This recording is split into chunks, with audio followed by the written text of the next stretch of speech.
Pengadilan Tipikor Jakarta Pusat. Anda bisa melihat lewat juru kamera Kompas TV, Anggi Mendarwan, ini merupakan beberapa pendukung dari Sekjen PDI Perjuangan Hasto Kristianto yang bukan hanya ada di area luar saja, tapi juga tadi sempat masuk ke dalam ruang sidang dan memberikan ucapan semangat begitu ya kepada Hasto Kristianto.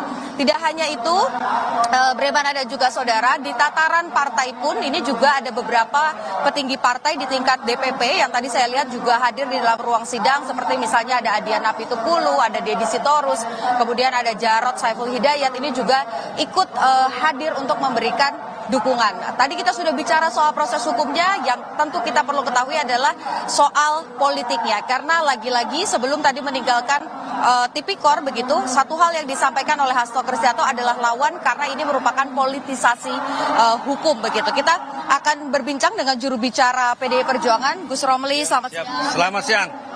Gus, tadi dari keluar ruang sidang sampai dengan naik ke atas mobil begitu ya, diteriakan kata lawan. Sebetulnya bagaimana partai melihat ini dan apakah ada pesan khusus yang disampaikan oleh Ketua Umum Megawati Soekarno Putri terkait dengan proses persidangan hari ini? Iya, pertama Partai Demokrasi Indonesia Perjuangan dan Ibu Ketua Umum Megawati Soekarno Putri menegaskan bahwa partai memberikan dukungan yang penuh kepada Sekjen PDI Perjuangan Mas Hasto Kristianto untuk menghadapi proses hukum yang pada kali ini adalah proses persidangan. Itu.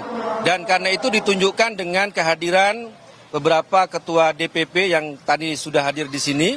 Kemudian juga secara khusus kemarin juga ada pertemuan antara Ibu Ketua Umum dengan anggota DPR RI dari Komisi 3. Tentu saja tidak hanya mencermati kasus hukum yang menimpa pada Sekjen PDI Perjuangan, tapi kasus hukum secara umum ya. Sekarang kan lagi persoalan-persoalan korupsi lagi dibongkar-bongkar.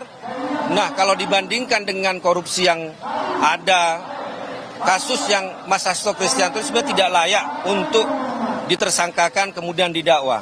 Dan kalau kita mencermati tadi memang dakwaan jaksa itu adalah daur ulang. Daur ulang dari dakwaan-dakwaan sebelumnya.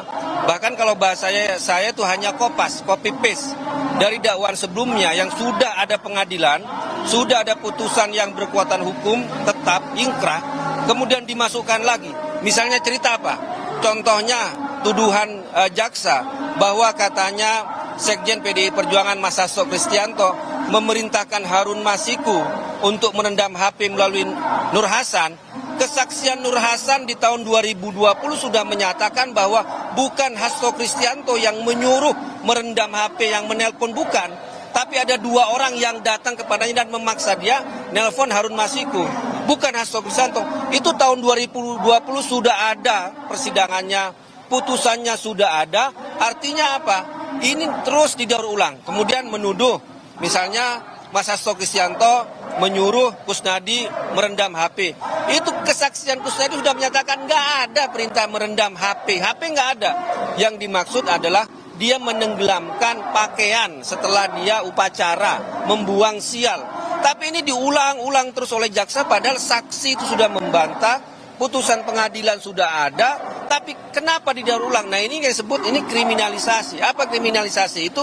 Ini kasusnya tidak ada, kemudian didaur ulang, sehingga inilah yang menjadi persoalan yang disebut dengan kriminalisasi terhadap Sekjen PDI Perjuangan. Gitu. Itu tentu saja harus kita sama-sama buktikan ya di proses persidangan ini. Apakah kemudian memang betul kriminalisasi atau jaksa penuntut umum. Tapi ini ada juga perdebatan yang terjadi di publik begitu ya. Dengan all out-nya PDI Perjuangan ini ada kesan bahwa melindungi koruptor begitu ya. Nah itu seperti apa? Apakah kemudian PDI memang betul seperti itu atau memang ini full kriminalisasi? Ini full kriminalisasi. Jadi kami menganggap bahwa Sekjen PDI Perjuangan bukan tersangka kemudian terdakwa kasus korupsi. Tapi apakah partai akan melindungi perilaku koruptif? Sikap partainya Mas? Kita itu PDI Perjuangan sangat setuju dengan pemberantasan korupsi. Tapi untuk kasus Sekjen ini bukan kasus korupsi, ini kasus politik. Makanya saya sebut bahwa Hasto Kristianto bukan tersangka kasus korupsi, bukan terdakwa kasus, tapi adalah korban politik, tahanan politik. Ini politik kasus kriminalisasi memakai KPK untuk menjerat Sekjen PDI Perjuangan. Kami melihatnya seperti itu. Oke, baik. Terima kasih Gus, kita sama-sama nantikan proses persidangan masih panjang. Tentu saja kalau ada klaim kriminalisasi harus bisa membuktikan di ruang sidang, begitupun juga dengan jaksa penuntut umum nantinya. Terima kasih Gus untuk pesannya yang disampaikan lewat Kompas TV. Jadi Bremana, ada dua kubu yang bertarung begitu ya dalam proses persidangan kali ini. Tadi dakwaan sudah dibacakan, besok giliran kubu Hasto Kristianto yang kemudian menyampaikan keberatan-keberatannya. Tadi tentu saja beberapa hal yang disampaikan oleh partai ini akan menjadi bagian dari eksepsi. Juga tadi sudah disampaikan oleh kuasa hukum bahwa dalam eksepsi poin-poin yang ada di proses pra-peradilan ini juga akan kemudian masuk ke dalam sana dan tentu saja akan dipelajari terlebih dahulu. Tapi sekali lagi Bremana, dalam proses hukum klaim apapun ini bisa disampaikan, tapi harus ada bukti yang kemudian dihadirkan di ruang sidang, ada saksi yang menguatkan ataupun juga ahli yang memberikan pandangan kepada majelis hakim. Bagaimana keputusannya, apa yang sebetulnya terjadi, keadilan mana yang akan dihadirkan, ini dikembalikan kepada majelis hakim untuk memutuskan secara independen begitu ya, dan juga tanpa tekanan apapun untuk memberi tahu kepada publik apa yang sebetulnya terjadi. Benarkah Hasto Kristianto melakukan obstruction of justice dan juga suap, atau ini hanya sebatas kriminalisasi? Kembali ke Anda Bremana. Baik, terima kasih Ni Putu Trisnanda dan juga juru kamera Adi Meidarwan telah melaporkan langsung dari PN Tipikor Jakarta Pusat. Selamat bertugas kembali.